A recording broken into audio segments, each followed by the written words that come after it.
Recurrent implantation failure అంటే ఏంటి? Hello everyone, I'm doctor Tejaswini, consultant 49.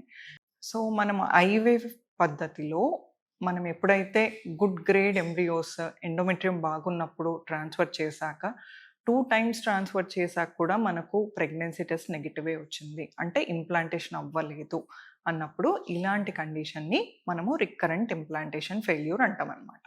So ఈ రికరెంట్ ఇంప్లాంటేషన్ ఫెయిల్యూర్ మనకు ఐవీఎఫ్లో సైకిల్స్లో గమనించినట్టయితే ఒక 1-2% ఆఫ్ ద సైకిల్స్లో ఇది ఉండడం అనేది, maximum up to 5% of the IVF సైకిల్స్లో దీన్ని ఎక్స్పెక్ట్ చేయొచ్చు అనమాట.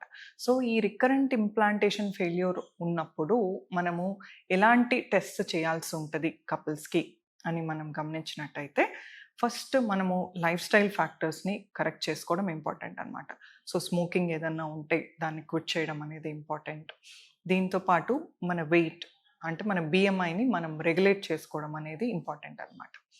సో దీంతో పాటు ఇంకా మిగతా ఇంపార్టెంట్ ఫ్యాక్టర్స్ ఏంటి అంటే, ఎంబ్రియో పరంగా మనకు ఏమి టెస్ట్ చేయాల్సి ఉంటుంది, ఎండోమెట్రియం పరంగా మనం ఏం టెస్ట్ ప్రొసీడ్ అవ్వాల్సి ఉంటుంది అని మనం చూసుకోవాలన్నమాట.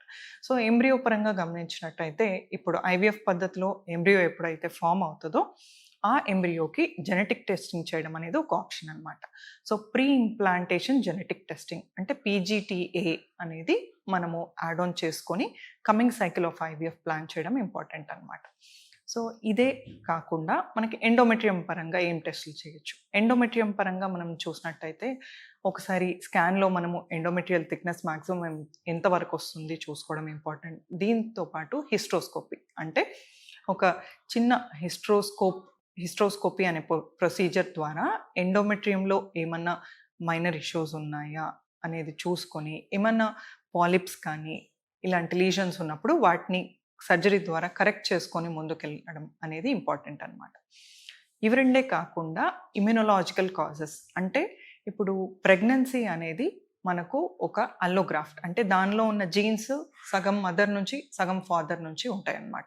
సో ఒక ప్రెగ్నెన్సీ ఇంప్లాంట్ అవ్వాలన్నా, ప్రెగ్నెన్సీ సక్సెస్ఫుల్గా హెల్దీగా ముందుకు కంటిన్యూ అవ్వాలన్నా, దానికి మదర్ ఇమ్యూన్ సిస్టమ్ అనేది దాన్ని యాక్సెప్ట్ చేయడము, దాన్ని టాలరేట్ చేయడము చాలా ఇంపార్టెంట్ అనమాట. సో ఈ ఇమ్యునోలాజికల్ పరంగా ఏమన్నా ఇబ్బందులు ఉన్నాయా చూసుకోవడానికి కొన్ని యాంటీబాడీ టెస్ట్ చేసుకొని కమింగ్ సైకిల్ ఆఫ్ ఐవీఎఫ్ని ఒక కరెక్ట్ పద్ధతిలో ప్లాన్ చేస్తే మనకు సక్సెస్ రేట్ అనేది బెటర్గా ఉంటుంది. Thank you.